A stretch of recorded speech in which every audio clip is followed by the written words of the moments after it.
Hello dear students. पिछले lecture में हम लोग पढ़े थे केमिकल रिएक्शंस के बारे में, केमिकल इक्वेशंस के बारे में, उसको बैलेंस कैसे करना है, कंप्लीट केमिकल इक्वेशन कौन होगा, उसके लिए हमको क्या क्या मेंशन करना होगा, स्टेट, टेम्परेचर, प्रेशर या अदर कंडीशंस, कुछ जो भी जरूरी है वो हम मेंशन करेंगे तब कंप्लीट हुआ। अब हम यहाँ पे डिफरेंट टाइप्स ऑफ रिएक्शंस पढ़ते हैं। जो होता है डिफरेंट टाइप्स ऑफ रिएक्शंस, वो टॉपिक हमारा आज होगा टाइप ऑफ रिएक्शंस। तो हम देखते हैं बेसिकली टाइप ऑफ रिएक्शंस में पहला कॉम्बिनेशन रिएक्शन होता है, दूसरा डीकंपोजिशन रिएक्शन, तीसरा डिस्प्लेसमेंट रिएक्शन, चौथा डबल डिस्प्लेसमेंट और पांचवा ऑक्सीडेशन एंड रिडक्शन। ये बेसिकली 5 तरह का रिएक्शन आपको पढ़ना है। यहाँ पे हम वन बाय वन इसको देखेंगे। तो सबसे पहले हम देखते हैं कॉम्बिनेशन रिएक्शन को। सबसे पहले हम कॉम्बिनेशन रिएक्शन को जब देखेंगे तो नाम से ही है, कॉम्बिनेशन रिएक्शन का मतलब क्या हो रहा है कि कोई चीज कंबाइन हो रहा होगा। तो इसका हम लिखेंगे व्हेन 2 और मोर देन 2 रिएक्टेंट, 2 और more than 2 reactants combine to form a single product. To form a single product is called combination reaction. Combination reaction मतलब क्या हुआ कि 2 या 2 से ज्यादा रिएक्टेंट हम लोग लेफ्ट साइड को रिएक्टेंट कहते हैं और एरो के राइट साइड को प्रोडक्ट कहते हैं। तो 2 या 2 से ज्यादा रिएक्टेंट मिल करके एक सिंगल कंपाउंड बनाना है। ध्यान देना होगा कि प्रोडक्ट साइड क्या होगा, प्रोडक्ट साइड एक ही कंपाउंड होगा। वैसे कंडीशन में हम उसको क्या कहेंगे, कॉम्बिनेशन रिएक्शन कहते हैं। तो कुछ एग्जांपल हम देखते हैं। एग्जांपल क्या है, जैसे फर्स्ट हम लेते हैं बर्निंग ऑफ कोल। कोयला में कार्बन होता है, उसको जलाते हैं तो कार्बन ऑक्सीजन के साथ, ऑक्सीजन चाहिए बर्निंग के लिए, और प्रोडक्ट हमारा क्या बनता है, कार्बन डाइऑक्साइड। तो देखिए रिएक्टेंट साइड में कार्बन और ऑक्सीजन 2 है, बट प्रोडक्ट साइड में क्या है, एक ही है, केवल कार्बन डाइऑक्साइड है। उसी तरह से वाटर का फॉर्मेशन हम लोग देखते हैं। तो H2 और O2 हाइड्रोजन और ऑक्सीजन मिलकर के वाटर बनाता है। तो इधर की रिएक्टेंट साइड 2 है, प्रोडक्ट साइड एक ही हुआ। फिर है एक ये है formation of slag line. Formation of slag line क्या होता है, ये इसको बोलते हैं कैल्शियम ऑक्साइड, या इसको क्विक लाइन भी बोलते हैं। और ये वाटर है, ये तो आप जानते हैं। इसको जब हम मिलाते हैं तो यहाँ पे ये जो कंपाउंड बनता है ये क्या है, तो ये है कैल्शियम हाइड्रोक्साइड।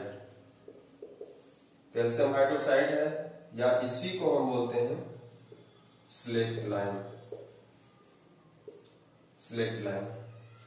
तो यहाँ पे भी 2 रिएक्टेंट मिल करके एक सिंगल प्रोडक्ट बना रहा है। तो सब में कॉमन क्या है कि 2 या 2 से ज्यादा भी रहता है कभी कभी, बट यहाँ आपको भी 2 के बारे में पढ़ना है। तो 2 या 2 से ज्यादा रिएक्टेंट मिल करके अगर एक सिंगल प्रोडक्ट बना रहा है तो ऐसा रिएक्शन क्या कहलाएगा, कॉम्बिनेशन रिएक्शन कहलाएगा। और इसमें कॉमन क्या होगा, कॉमन ये होगा कि जैसे देखिए ये तो बर्निंग ऑफ कोल है। तो बर्निंग ऑफ कोल जब भी होता होगा, किसी भी चीज को हम जलाते हैं, कोयला को जलाते हैं, तो कुछ यहाँ पे क्या होता है, हीट या लाइट रिलीज होता है। फॉर्मेशन ऑफ वाटर होगा तो इसके बारे में, तो ये तो लेबोरेटरी फॉर्मेशन होता है, तो इसके बारे में तो आप नहीं कर सकते हैं, नहीं देखे हैं कॉमन लाइफ में। लेकिन ये फॉर्मेशन ऑफ स्लैग लाइन में हीट का फॉर्मेशन होता है, यहाँ पे समथिंग हीट रिलीज होता है, ये आप देखेंगे। ये क्या चीज है, मटेरियल क्या है, कैल्शियम ऑक्साइड। तो इसको चूना, जिससे दीवार पे पेंटिंग होता है, पहले होता था, अभी तो पेंट से हो जाता है, दीवार पे व्हाइट पॉलिशिंग जो होता था, व्हाइट कोटिंग, तो उसमें ये हम लोग मार्केट से खरीद के लाते थे कैल्शियम ऑक्साइड, जिसको चूना भी कहते हैं। तो वो ये पाउडर्ड फॉर्म में होता है। अब इस पाउडर्ड फॉर्म में जैसे ही घर में लाके हम वाटर मिलाते हैं किसी वेसल्स में, अब उसके बाद हम थोड़ा देर बाद देखते हैं क्या कि वो पानी हम ठंडा देते हैं, चूना भी डालते हैं, लेकिन उसके बाद देखते हैं कि वो अपने आप क्या होता है, उससे वो बॉयल करने लगेगा। मतलब क्या होगा कि उसमें अपने आप हीट रिलीज होने लगता है। इवन इतना हीट रिलीज होगा कि अगर उसमें हम अपना हाथ डाल दें तो हमारा हाथ भी क्या होगा, वो जल सकता है। इसलिए इसको आप प्रैक्टिस में नहीं लाएंगे, एक्सपेरिमेंट करेंगे तो हाथ वगैरह नहीं डालेंगे। स्टील भी करना होगा तो किसी दूसरे मटेरियल से करेंगे। तो यहाँ हर कंडीशन में क्या हो रहा है, हीट का रिलीज हो रहा है। तो जहां पे भी कहीं हीट रिलीज हो रहा होगा, जहां कहीं पे भी हीट रिलीज हो रहा होगा, वैसे रिएक्शन को हम क्या कहते हैं, वैसे रिएक्शन को हम कहते हैं exothermic reaction.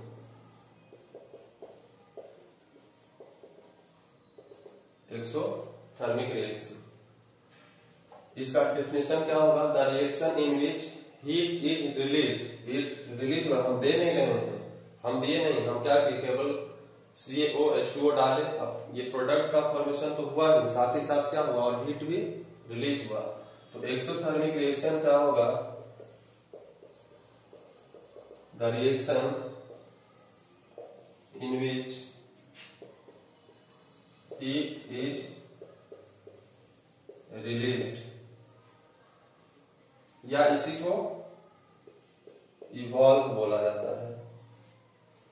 Heat is released और इवॉल्व। तो जिसमें जैसे ये रिएक्शन कॉम्बिनेशन रिएक्शन तो है ही, लेकिन उसमें भी बोला जाए कि कॉम्बिनेशन रिएक्शन में भी किस टाइप का, तो हम कहेंगे क्या कि ये होगा कैसा, एक्सोथर्मिक होगा। ये भी कैसा होगा, हीट यहाँ पे रिलीज हो रहा है, तो ये भी कैसा होगा, एक्सोथर्मिक होगा। कुछ और एक्सोथर्मिक रिएक्शन का एग्जांपल हम देखते हैं। जैसे ये रिएक्शन के बारे में आप बायो में भी पढ़ेंगे। ये रेस्पिरेशन का रिएक्शन है, हम लोग रिस्पायर करते हैं। तो रिस्पिरेशन में क्या होता है कि जो भी हम लोग फूड मटेरियल खाते हैं, तो ये ग्लूकोज है और ऑक्सीजन जो हम ब्रेथ करते हैं, तो ये जब आपस में कंबाइन होगा तो कार्बन डाइऑक्साइड जो कि हम रिलीज कर देते हैं, वाटर बनाएगा और एनर्जी मिलता है, जिससे कि हमारा शरीर का सारा सेल क्या होता है, एनर्जी लेता है, हम अपना वर्क करते हैं। तो इस रिएक्शन में भी रिस्पायरेशन, ये जो है रिएक्शन रिस्पायरेशन में क्या हो रहा है, एनर्जी रिलीज हो रहा है। एनर्जी का करेंसी वहां पे ATP होता है, वो बायोलॉजी का चीज है, एडिनोसिन ट्राइफॉस्फेट, उसको हम यहाँ डिस्कस अभी नहीं करेंगे। उसी तरह से तो यहाँ पे भी एनर्जी रिलीज हो रहा है, तो ये भी रिएक्शन कैसा हो जाएगा, तो एक्सोथर्मिक हो जाएगा। अब एक रिएक्शन है, जैसे नेचुरल गैस हम अपने घरों में जलाते हैं, LPG या नेचुरल गैस, जहाँ पे भी अलग अलग सुविधा है। तो नेचुरल गैस का कंटेंट क्या होता है, तो CH4 होता है। ये क्या है, CH4 क्या है, तो मीथेन है। मीथेन को ऑक्सीजन के साथ अगर हम जलाते हैं तो कार्बन डाइऑक्साइड और वाटर रिलीज होता है, और हम घर में जलाते हैं तो उसको किस लिए जलाते हैं, ताकि कुछ हीट रिलीज हो, एनर्जी रिलीज हो, जिससे कि हमारा भोजन क्या हो सके, बन सके, उसका यही पर्पस होता है। तो CH4 plus O2 CO2 H2O के साथ साथ क्या होगा, एनर्जी भी देगा, और एनर्जी जब देगा तो वो रिएक्शन कैसा हो जाएगा, एक्सोथर्मिक रिएक्शन। एक्सोथर्मिक रिएक्शन जहां पे भी, जैसे जनरल हम मान ले कहीं वेजिटेबल वेस्ट है आपका, बहुत सारा वेजिटेबल है, अगर वो कहीं सड़ रहा है तब भी आप अगर उसको देखें कुछ दिन बाद तो वहां पे अंदर हीट जनरेट होता है।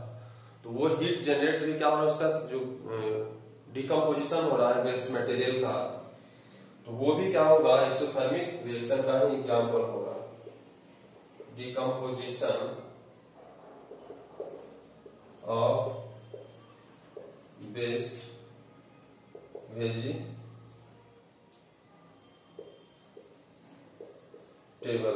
डिकम्पोजिशन ऑफ वेस्ट वेजिटेबल्स भी क्या होगा, एग्जाम्पल ऑफ एक्सोथर्मिक रिएक्शन होता है। तो ये एक्सोथर्मिक का भी हम देखें। अब होता है कुछ इंडोथर्मिक, जो एक्सोथर्मिक नहीं होगा, जो जिसमें हीट रिलीज नहीं हो रहा है, वो क्या होगा, हीट लेगा कभी कभी। तो टेम्परेचर के बेसिस पे दो तरह का रिएक्शन होता है, एक जिसको कि हम टेम्परेचर या हीट देंगे, या एनर्जी जिसको हम देंगे, हीट लिखो या एनर्जी सीधा लिखो, क्योंकि हमेशा हीट के फॉर्म में नहीं, कभी हीट दिया जाता है, कभी लाइट दिया जाता है, कभी इलेक्ट्रिसिटी दिया जाता है, तो उसको हम एनर्जी कह देंगे सीधा सीधा, क्योंकि हीट लाइट इलेक्ट्रिसिटी सबका सबका है फॉर्म ऑफ एनर्जी है। तो जो एक्सोथर्मिक नहीं है वो क्या होगा, तो वो होगा इंडोथर्मिक।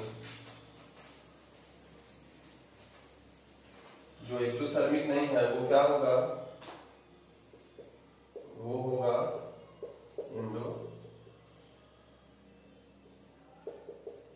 रिएक्शन। इंडोथर्मिक रिएक्शन क्या हुआ, तो यहां क्या हुआ, हीट रिलीज हुआ है या इवॉल्व हुआ है। इसमें क्या होगा कि the reaction in which energy या हीट इज रिलीज नहीं होगा, यहाँ पे क्या होगा, यहाँ पे इवॉल्व हुआ है, तो हीट या एनर्जी इज इन्वॉल्व और एब्जॉर्ब। मतलब क्या हुआ, हीट वहां पे हमको देना होगा, एब्जॉर्ब होगा, मतलब पहले हम हीट देंगे तभी ये रिएक्शन होगा। हीट दें, एनर्जी दें, जो भी दें, अगर नहीं देंगे तब ये रिएक्शन क्या होगा, नहीं होगा। जैसे एग्जांपल हम देखते हैं, CaCO3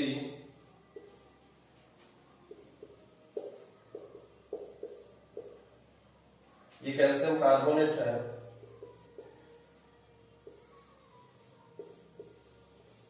कैल्शियम कार्बोनेट, और ये कैल्शियम ऑक्साइड। अभी हम जस्ट पढ़े थे क्विक लाइम या कैल्शियम ऑक्साइड, उसको हम लिखते हैं,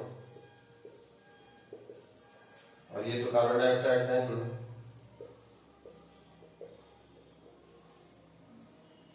तो यहां पे कैल्शियम कार्बोनेट अगर टूट करके, ये इधर एक है, इधर दो प्रोडक्ट बन रहा है, तो कैल्शियम कार्बोनेट अगर टूटता है कैल्शियम ऑक्साइड और कार्बन डाइऑक्साइड में, तो ये अपने आप रिएक्शन नहीं होगा जब तक कि हम इसको हीट नहीं करेंगे।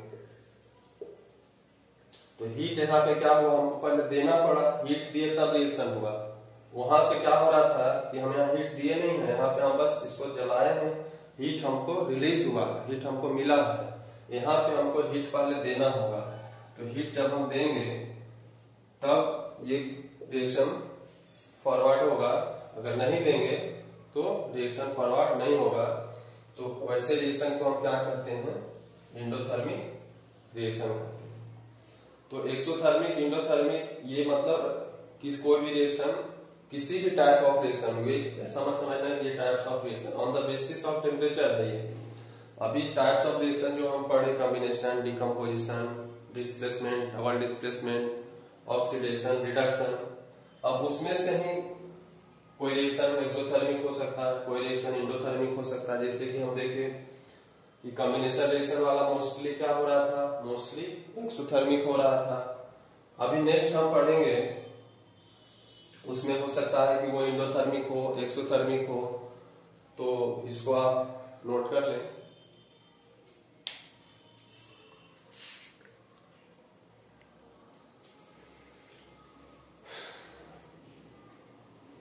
कॉम्बिनेशन रिएक्शन के बाद अब हम देखते हैं डीकम्पोजिशन रिएक्शन।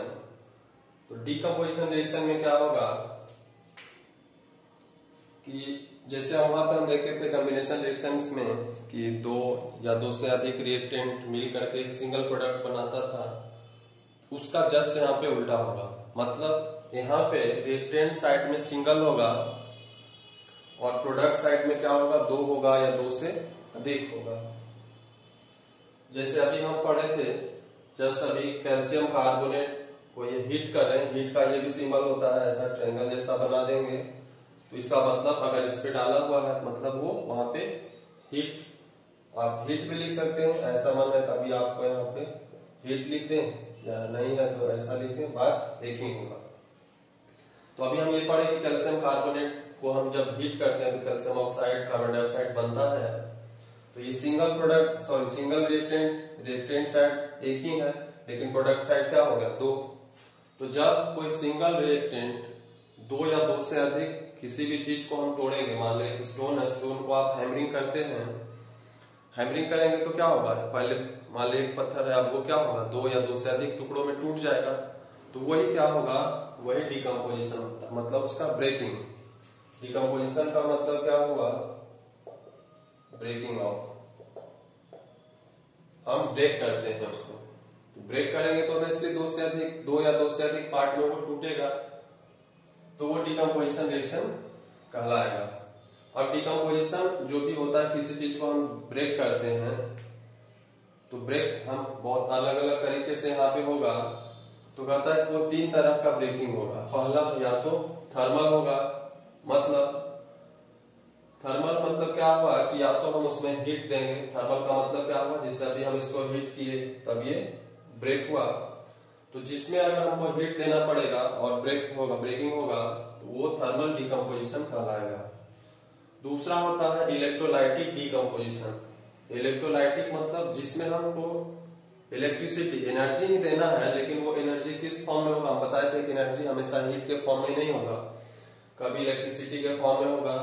तो जब कभी हम किसी सिंगल रिएक्टेंट को दो या दो भाग में बांटना होगा और उसके लिए इलेक्ट्रिसिटी यूज करना होगा, तब वो डिकम्पोजिशन क्या कहलाएगा, इलेक्ट्रोलाइटिक डिकम्पोजिशन। तीसरा है फोटोकेमिकल डिकम्पोजिशन। फोटोकेमिकल डिकम्पोजिशन कभी कभी होता है कि कोई रिएक्शन केवल सनलाइट के प्रेजेंस में ही होगा। तो अगर सनलाइट के प्रेजेंस में होगा, तब वैसे रिएक्शन को, जो सनलाइट के प्रेजेंस में डिकम्पोजिशन होगा, वैसे रिएक्शन को फोटोकेमिकल डिकम्पोजिशन कहते हैं। तो सबसे पहले वन बाय वन हम देखते हैं थर्मल डिकम्पोजिशन के बारे में।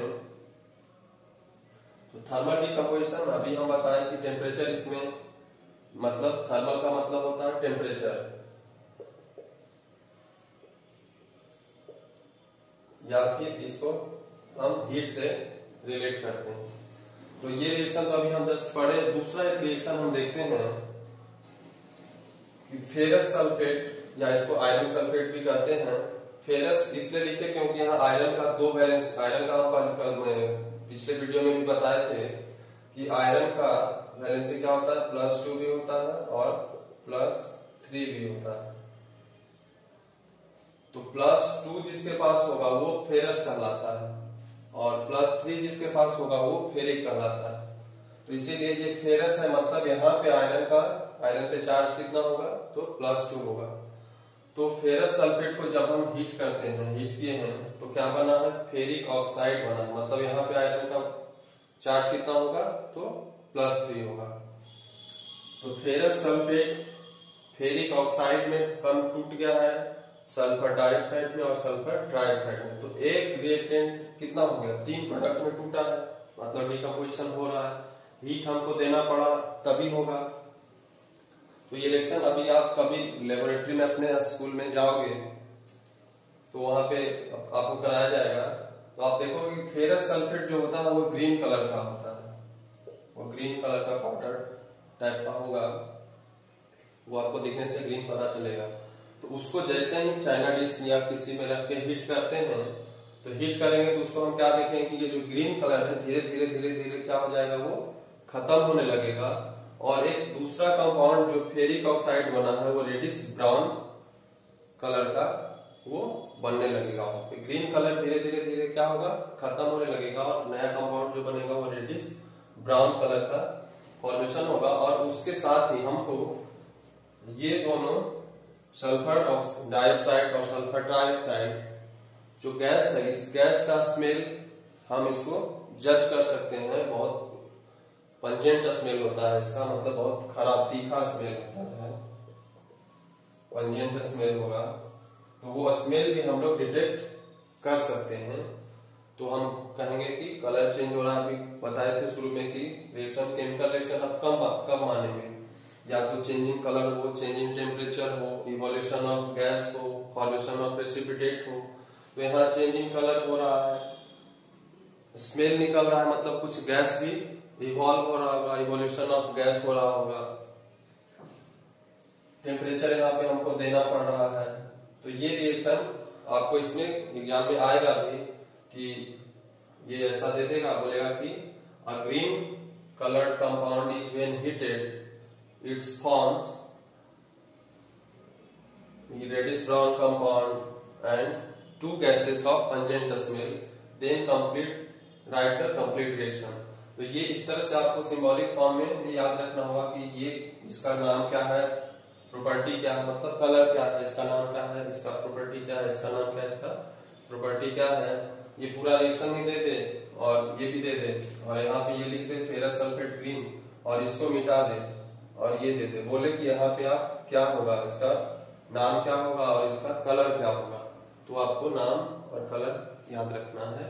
इस तरह से क्वेश्चन आता है सीबीएसई बोर्ड में आपका आएगा। एक और रिएक्शन है डिकम्पोजिशन, हम लेते हैं लेड नाइट्रेट है PbNO3 वोल्ट ट्वाइस। इसको भी हम क्या करते हैं, हीट देंगे तो ये लेड ऑक्साइड, नाइट्रोजन डाइऑक्साइड और ऑक्सीजन में एक रिएक्टेंट क्या हुआ, 3 प्रोडक्ट में टूट गया है। तो यहाँ पे क्वेश्चन आपको क्या आएगा कि जब ये क्या होता है कि ये पाउडर होता है, ये भी लेबोरेटरी में आपको इजीली अवेलेबल हो जाएगा। तो इसको जब भी हम बीकर में हम रख के इसको हम अगर हीट करते हैं, तो हीट करेंगे तो जैसे हीट करेंगे तो हम देखेंगे कि यहां से क्या हो गया कि कुछ ब्राउन कलर का कुछ निकल रहा है। जैसे हम आग जलाते हैं तो हमको ब्लैक कलर का लगता है कि स्मोक निकल रहा है। उसी तरह से यहाँ जब हम हीट करेंगे इसको पकड़ के, ऐसे सीधा करके नहीं किया जाता, नहीं तो नाक में हमारे जाने की आवश्यकता है। मान ले हम ऐसे हैं तो उसको इस तरह से रखेंगे ताकि गैस इधर कहीं रिलीज हो। ऐसा नहीं कि ऐसे रखे और सीधा गर्म किए कि नाक हमारे नाक में ही हमारा स्मेल जाए और हमको नुकसान करे, तो ऐसा नहीं किया जाता। ऐसे अगर इस इंड को हीट करना है तो इधर से गैस रिलीज होगा, किसी दूसरे के नाक पे भी ना रिलीज हो। तो हम देखेंगे यहाँ पे ऑब्जर्व करेंगे कि ये ब्राउन कलर का एक गैस रिलीज होगा। तो क्वेश्चन पूछता है कि जब लेड नाइट्रेट का डिकम्पोजिशन होता है तो फॉर्मेशन क्या होता है, या फिर जो एक ब्राउन कलर का गैस रिलीज होता है उसका नाम क्या है, तो नाइट्रोजन डाइऑक्साइड। या फिर ये बोलेगा कि उसके बाद जो एक गैस रिलीज होता है नाइट्रोजन डाइऑक्साइड, उसका कलर क्या है, तो उसका कलर क्या है, तो कलर उसका ब्राउन होता है। तो ये सब आपको याद रखना है रिएक्शन, और रिएक्शन का जो नाम है, नाम के साथ उसका कैरेक्टरिस्टिक, मतलब उसका कलर कैसा है, उसका और भी मतलब स्मेल कैसा है अगर दिया हुआ है तो जिसका जितना अगर आपको पूछा जाता है बोर्ड का क्वेश्चन आप बनाएंगे प्रीवियस ईयर का, तो इससे ज्यादा नहीं है। तो हमारा पहला थर्मल डिकम्पोजिशन में यहाँ पे बहुत सारे रिएक्शन हम पढ़े जिसमें कि हीट दे करके हम रिएक्शन को फॉरवर्ड करा रहे हैं, तो वो थर्मल डिकम्पोजिशन हुआ। दूसरा देखते हैं इलेक्ट्रोलाइटिक डिकम्पोजिशन। दूसरा देखते हैं इलेक्ट्रोलाइटिक डिकम्पोजिशन।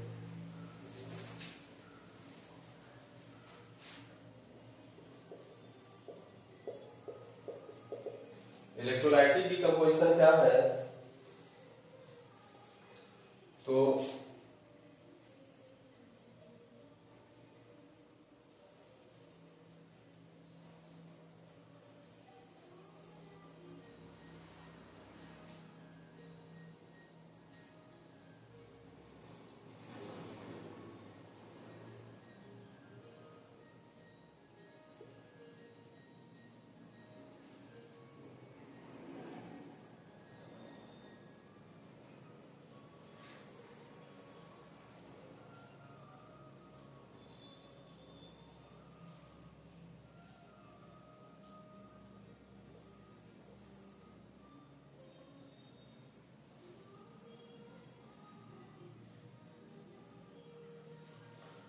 यहाँ पे क्या आता है, इसमें हम वाटर लेते हैं, ये एक्सपेरिमेंट आप लेबोरेटरी में ही करेंगे, घर पे नहीं ट्राई करेंगे।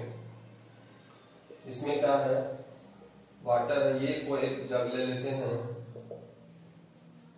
जो कि मेटल का नहीं होना चाहिए।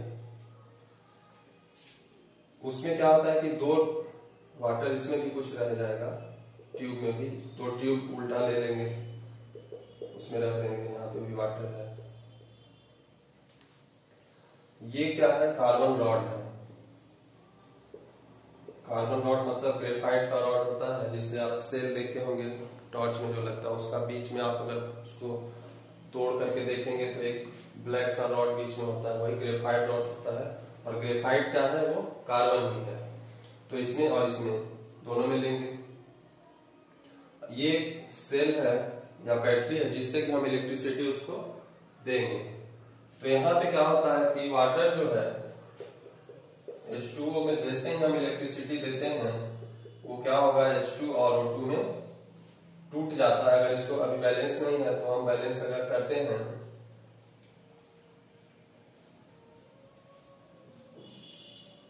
तो ऐसा होगा। बैलेंस करने के लिए आप कर लेंगे। हमारे यहाँ पे करना है कि वाटर मॉलिक्यूल जब हम यहाँ पे हीट देने से H2 और O2 में कन्वर्ट नहीं होगा। H2 और O2 में कन्वर्ट करना होगा तो हम यहाँ पे क्या देंगे, इलेक्ट्रिसिटी ही देंगे। तो जहां पे इलेक्ट्रिसिटी का जरूरत होगा वैसे डिकम्पोजिशन को क्या कहेंगे, इलेक्ट्रोलाइटिक डिकम्पोजिशन हम उसको कहेंगे। सिंगल रिएक्टेंट क्या है, 2 प्रोडक्ट में टूट रहा है और टूटने के लिए पार्टिकुलर इलेक्ट्रिसिटी की आवश्यकता है, इसलिए हम इसको इलेक्ट्रोलाइटिक डिकम्पोजिशन कहेंगे। इसमें एक क्वेश्चन आता है कि जब ये एक्सपेरिमेंट होता है तो ये इधर निगेटिव साइड है, तो निगेटिव वाला एंड क्या होता है, तो निगेटिव वाला होता है कैथोड और पॉजिटिव वाला होता है एनोड। तो एनायन एनोड के पास जाता है, कैटायन कैथोड के पास जाएगा। तो इसमें H2O में H+ क्या है और O2 माइनस क्या है, तो ये कैटायन है और ये एनायन है। पॉजिटिव चार्ज वाले को कैटायन कहते हैं, निगेटिव वाले को एनायन कहते हैं। तो कैटायन कहाँ जाएगा, तो कैटायन कैथोड पे जाता है। तो ये H कहाँ होगा, H इसमें जमा हो जाएगा, यानी कि हाइड्रोजन गैस कहाँ होगा, गैस तो हमेशा इसमें यहाँ फॉर्मेशन होगा, लेकिन गैस क्या होगा, ऊपर की ओर जाता है तो जमा यहाँ पे जाकर के हो जाएगा ऐसा। ये यहाँ पे H2 गैस जमा है। ऑक्सीजन क्या है, एनायन है, एनायन कहाँ जाएगा, एनोड पे जाएगा।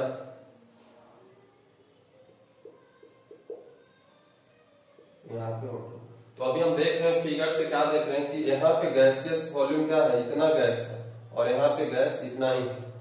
तो ये क्वेश्चन आता है कि भाई ये इसको टेस्ट ट्यूब कह सकते हो या बीकर, जो भी कहो, कि भाई hydrogen is double of the oxygen by volume. ऐसा क्यों होता है, तो ऐसा हम इसलिए होता है क्योंकि हम रिएक्शन में ही देख रहे हैं कि अगर वाटर का डिकम्पोजिशन हो रहा है तो बैलेंस रिएक्शन में क्या हो रहा है, कितना हाइड्रोजन बन रहा है, 2 हाइड्रोजन बन रहा है और ऑक्सीजन एक ही बन रहा है। तो सीधा बात है, जितना ऑक्सीजन बनेगा उसका डबल वॉल्यूम क्या होगा, हाइड्रोजन का होगा। तो इसका यही है कि व्हेन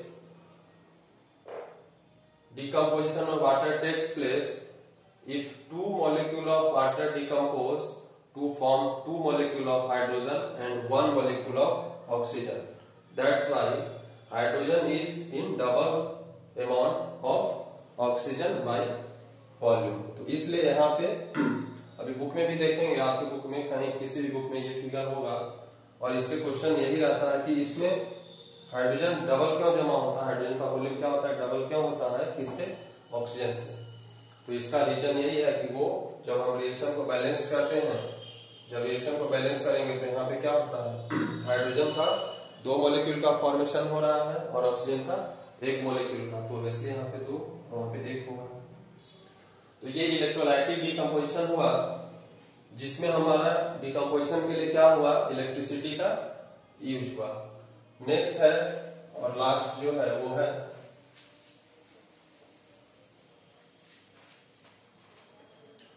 नेक्स्ट है और लास्ट है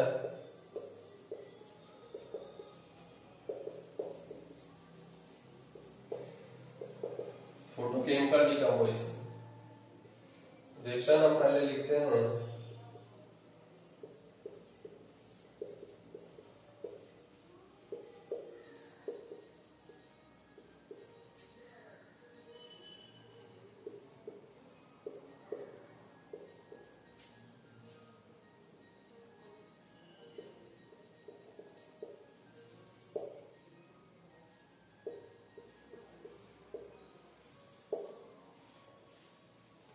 फोटोकेमिकल डिकम्पोजिशन में क्या होगा कि हम अभी बताया कि जहां पे हमको सनलाइट की आवश्यकता होगी,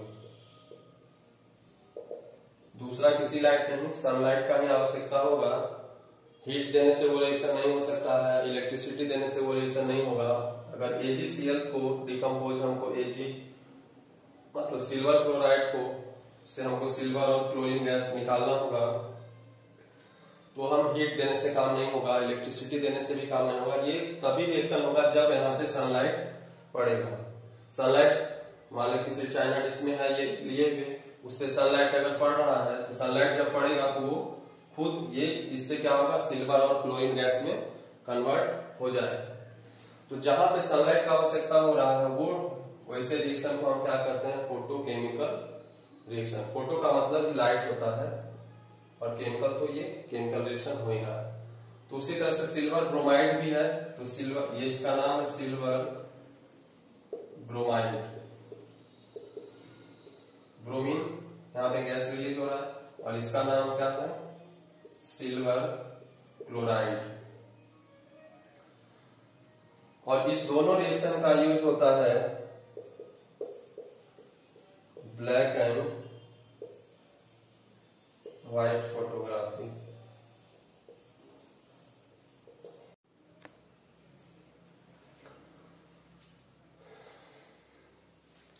डिकम्पोजिशन रिएक्शन के बाद हम देखते हैं डिस्प्लेसमेंट रिएक्शन के बारे में।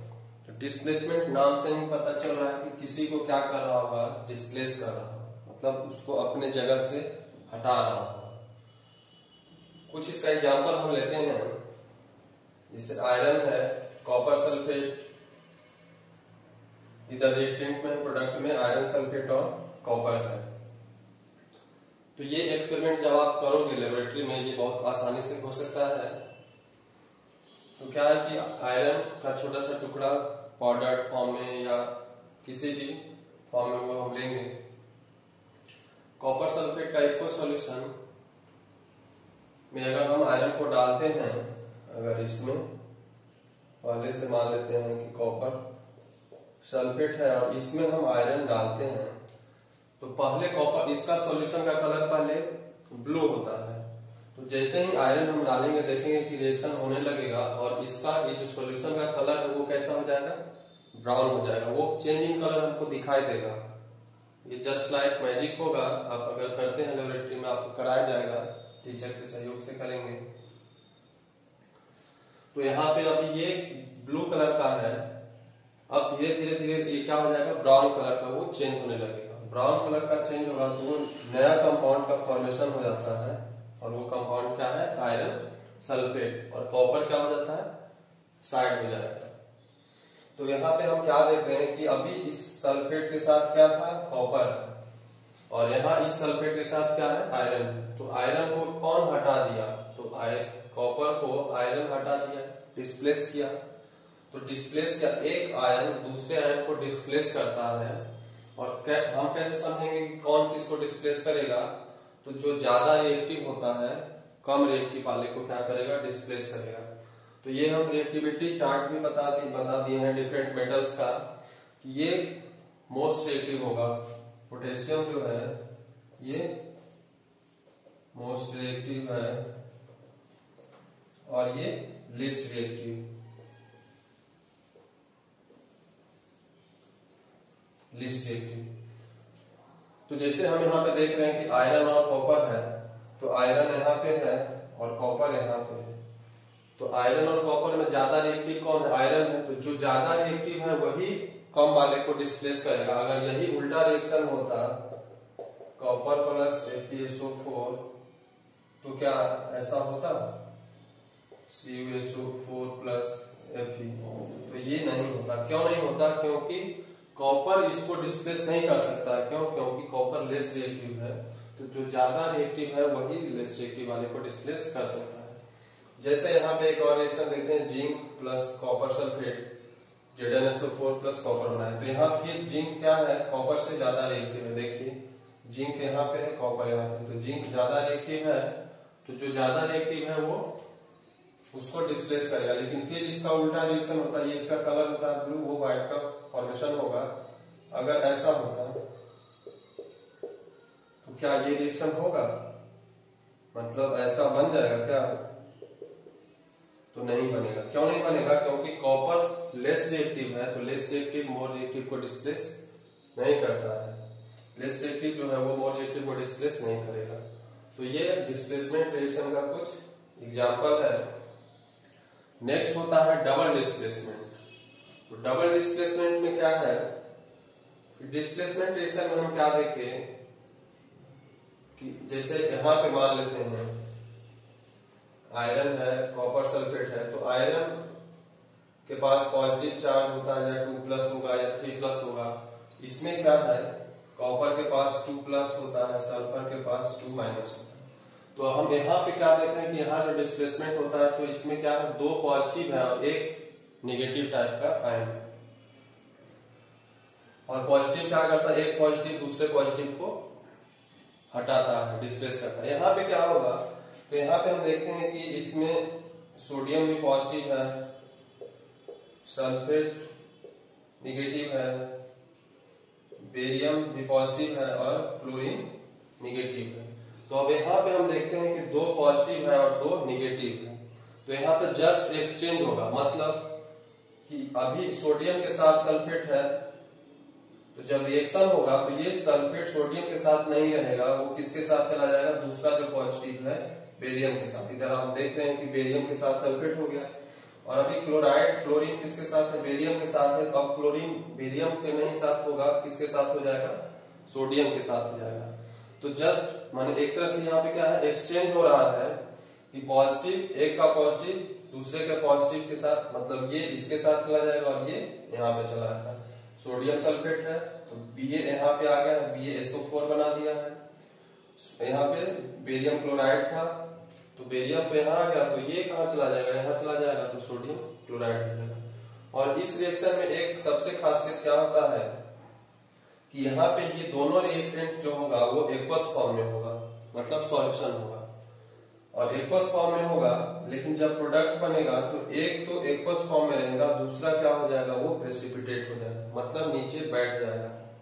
तो इस रिएक्शन को हम लोग प्रेसिपिटेशन भी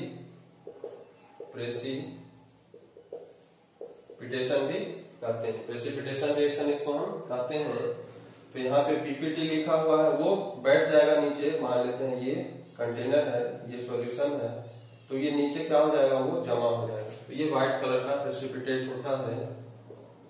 तो हमको पता चल जाएगा कि नीचे कोई व्हाइट मटेरियल नीचे बैठ गया है और ये सोडियम क्लोराइड साल्ट सॉल्यूशन वो सॉल्यूशन में ही मिक्स रहता है।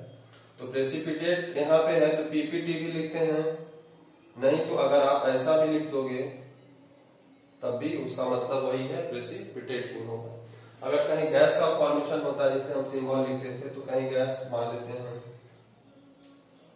C+O2 CO2। अगर ये गैस है तो इसको गैस का हम या तो ऐसे लिखते थे, G लिखते थे, या फिर अगर ऐसा भी लिखते, मतलब क्या हो? गैस रिलीज हुआ तो ऊपर चला जाएगा।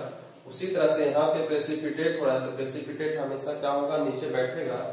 तो इसलिए उसको हम ऐसा भी लिख सकते हैं या फिर ऐसा भी आप लिख सकते हैं। उसका स्टेट कंप्लीट रिएक्शन में हम बताए थे कि उसके स्टेट को मेंशन किया जाता है। स्टेट का मेंशन करने का मतलब यहाँ पे यही हुआ कि वो सॉलिड है, लिक्विड है, गैस है, प्रेसिपिटेट है, एक्वस फॉर्म में है। तो प्रेसिपिटेट जहां पे भी होगा तो पीपीटी लिखोगे या फिर वो ऐसे डाउनवर्ड मेंशन करोगे। तो डबल डिस्प्लेसमेंट रिएक्शन को हम प्रेसिपिटेशन भी कहते हैं प्रेसिपिटेशन रिएक्शन। अब आता है कि डिस्प्लेसमेंट और डबल डिस्प्लेसमेंट में क्या डिफरेंस हुआ। तो डिस्प्लेसमेंट में क्या हो रहा है, केवल यहाँ पे निगेटिव आयन कितना है, एक ही है, पॉजिटिव 2 है, यहाँ पे 2 पॉजिटिव और 2 निगेटिव है, तो यहाँ जस्ट क्या होगा, एक्सचेंज होता है, म्यूचुअल एक्सचेंज, हमारा पॉजिटिव तुम ले लो, तुम्हारा पॉजिटिव हम ले लेंगे। यहाँ पे क्या होता है, यहाँ पे रिएक्टिविटी से एक दूसरे को हटाया जाता है, जो ज्यादा रिएक्टिव है वो लेस रिएक्टिव को क्या करता है, हटाता है। तो आप इसको लिखिए, और सबसे बड़ी बात कि इसको आप याद करिएगा, क्योंकि इसका आपको पूरे 10th क्लास में इसकी आवश्यकता पड़ेगी, चाहे एसिड बेस सॉल्ट हो, मेटल नॉन मेटल हो, चाहे कहीं पे भी हो। तो इसका रिएक्टिव सबसे ज्यादा ये रिएक्टिव, फिर कम कम कम, और सबसे कम रिएक्टिव गोल्ड होता है, इससे भी कम होता है प्लेटिनम होता है। तो ये आप रिएक्टिविटी याद करेंगे। याद करने का तरीका क्या है कि हाइड्रोजन से पहले याद कर लेंगे कि हाइड्रोजन से पहले कौन है, potassium, sodium, calcium, magnesium, aluminium, zinc, iron, lead, और हाइड्रोजन बीच में है, उसके नीचे ये 4-5 जो है, copper, mercury, silver, gold, platinum.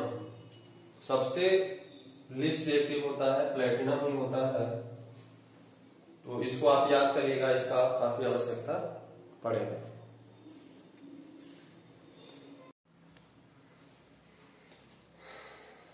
Next type of reaction हम देखेंगे ऑक्सीडेशन एंड रिडक्शन रिएक्शन।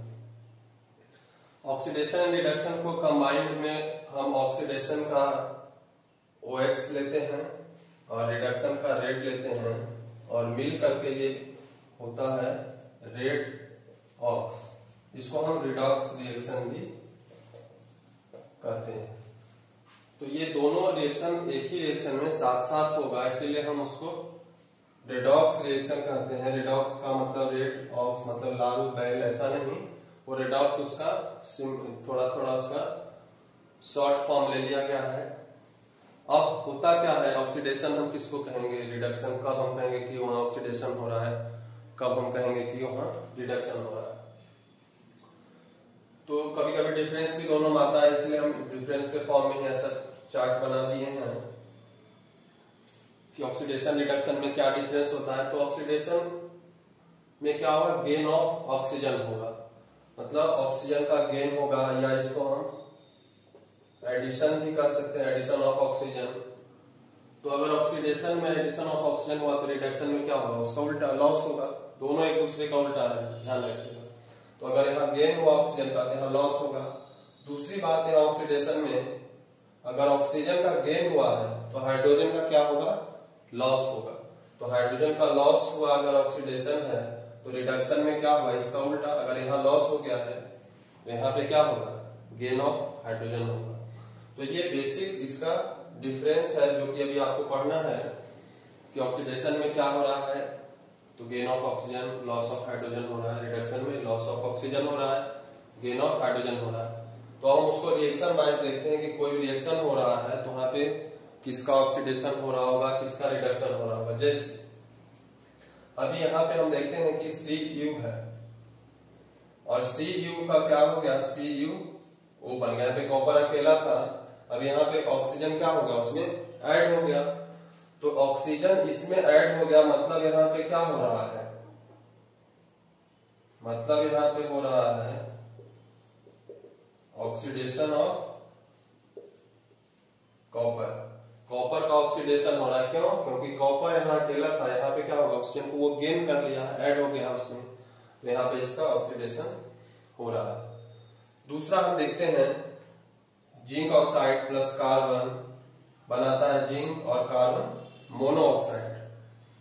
तो यहाँ पे क्या हो रहा है, तो यहाँ पे हम देखते हैं कि अभी यहाँ पे जिंक ऑक्साइड में ऑक्सीजन है, लेकिन यहाँ पे क्या है, केवल जिंक है, मतलब ऑक्सीजन क्या हो गया, हट गया, यानी कि लॉस ऑफ ऑक्सीजन हुआ, ऑक्सीजन हट गया, रिमूवल ऑफ ऑक्सीजन।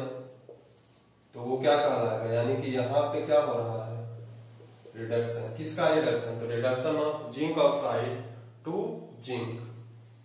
दूसरा हम देखते हैं कि यहाँ पे कार्बन है, और कार्बन क्या हो गया है, कार्बन यहाँ पे अकेला था, लेकिन वहां पे क्या हो गया, कार्बन के साथ ऑक्सीजन भी आ गया है। तो कार्बन के साथ ऑक्सीजन भी आ गया है वहां पे, तो यानी कि यहाँ पे क्या हो रहा है, एडिशन ऑफ ऑक्सीजन हो रहा है। यानी कि यहाँ पे एडिशन ऑफ ऑक्सीजन या गेन ऑफ ऑक्सीजन क्या कहलाएगा, तो यहाँ पे क्या हो रहा है, तो ऑक्सीडेशन हो रहा है कार्बन का। तो ये क्वेश्चन आता है आपको कि कोई एक रिएक्शन दे देगा, इसमें बोलेगा कि किसका ऑक्सीडेशन हो रहा है, किसका रिडक्शन हो रहा है, या कौन ऑक्सीडाइज होके क्या बन रहा है, किसका रिडक्शन होके क्या बन रहा है। जैसे यहाँ पे एक है reaction CuO plus H2 Cu plus H2, तो फिर यहाँ पे सेम टू सेम उसी के जैसा है। आप देखिएगा इसको कि यहाँ पे क्या हो रहा है, कॉपर ऑक्साइड है, इसमें ऑक्सीजन है, यहाँ पे ऑक्सीजन नहीं है, ऑक्सीजन क्या हो गया, रिमूव हो गया है, मतलब लॉस ऑफ ऑक्सीजन। तो यानी कि यहाँ पे क्या हो रहा होगा, तो reduction of CuO, copper oxide का रिडक्शन हो रहा है, किसमें, कॉपर। दूसरा यहाँ पे क्या हो रहा है, ये हम देखेंगे, यहाँ पे H2 है, हाइड्रोजन अकेला है। अब इस हाइड्रोजन में क्या हो गया, ऑक्सीजन भी ऐड हो गया है, तो ऑक्सीजन यहाँ पे ऐड हो गया है, तो इसका क्या हो जाएगा, इसको हम क्या लिखेंगे, ऑक्सीडेशन ऑफ H2। क्यों, क्योंकि ऑक्सीजन यहाँ पे ऐड हो गया है। एक रिएक्शन सबसे नीचे है, manganese dioxide plus HCl, manganese chloride, water और क्लोरीन ऐसा बनाता है। तो आपको यहाँ पे बताना है कि किसका ऑक्सीडेशन हो रहा है, किसका रिडक्शन हो रहा है। अभी हम इसको मिटाते हैं।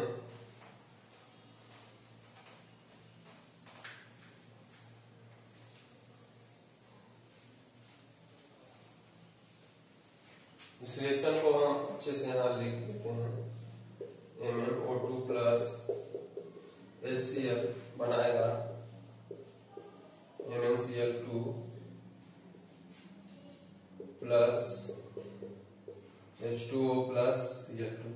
अब यहाँ पे आप देखिएगा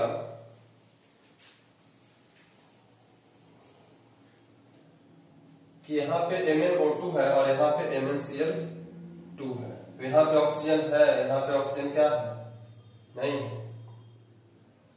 यानी कि यहाँ पे क्या हो रहा होगा, रिमूवल ऑफ ऑक्सीजन, यानी लॉस ऑफ ऑक्सीजन हो रहा होगा। तो यहाँ पे लॉस ऑफ ऑक्सीजन यानी कि यहाँ क्या हो रहा है,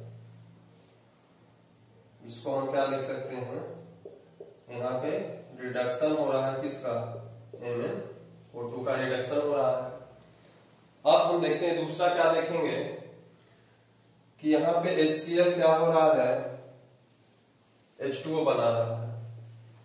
तो HCl क्या हो रहा है, HCl में यहाँ पे हाइड्रोजन है तो है ही, यहाँ पे भी हाइड्रोजन है, लेकिन ऑक्सीजन भी यहाँ पे है, यानी कि एडिशन ऑफ ऑक्सीजन हो गया होगा। तो एडिशन ऑफ ऑक्सीजन हो गया, यानी कि इसका क्या हो रहा होगा, ऑक्सीडेशन हो रहा होगा। दूसरा है कि इसी चीज का फिर देखिए एक तीसरा प्रोडक्ट बन रहा है Cl2। तो अभी यहाँ पे HCl है और यहाँ पे केवल क्या है, Cl2 है, यानी कि हाइड्रोजन क्या हो गया, चला गया, यानी कि हाइड्रोजन यहाँ से क्या हो गया, रिमूव हो गया है, रिमूवल ऑफ हाइड्रोजन या लॉस ऑफ हाइड्रोजन। तो यहाँ पे क्या हो रहा है, लॉस ऑफ हाइड्रोजन हो रहा है, लॉस ऑफ हाइड्रोजन हो रहा है। तो इसका भी यहाँ पे भी क्या हो रहा है, ऑक्सीडेशन हो रहा है। तो सेम चीज का दो में ऑक्सीडेशन हो सकता है, ऐसा नहीं है कि एक ऑक्सीडेशन होगा या रिडक्शन होगा। जैसे यहाँ HCl एक बार ऑक्सीडाइज हुआ H2O के फॉर्म में, एक बार इसका ऑक्सीडेशन हुआ Cl2 के फॉर्म में। तो ये हमारा ऑक्सीडेशन रिडक्शन का डिफरेंस कभी पूछता है, रिएक्शन दे देगा, बोलेगा कि कौन ऑक्सीडाइज हो रहा है, कौन रिड्यूस हो रहा है। और इसमें एक बात और है कि जिसका ऑक्सीडेशन होगा वो दूसरे को क्या करेगा, रिड्यूस करेगा। मतलब हमारा कहने का ये मतलब जैसे आपको हम अभी समझाते हैं।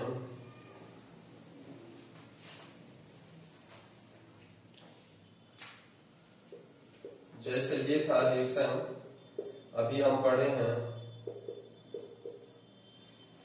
Zn O प्लस सी Zn प्लस CO। तो यहाँ पे हम ये तो अभी हम पढ़े थे कि इसका रिडक्शन हो गया है और इसका ऑक्सीडेशन हुआ है।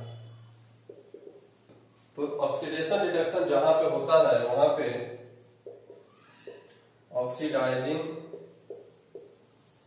एजेंट होता है और रिड्यूसिंग एजेंट होता है। तो ऑक्सीडाइजिंग एजेंट क्या करता है, दूसरे को ऑक्सीडाइज करता है। ऑक्सीडाइजिंग एजेंट क्या करेगा, दूसरे को ऑक्सीडाइज करेगा। ऑक्सीडाइज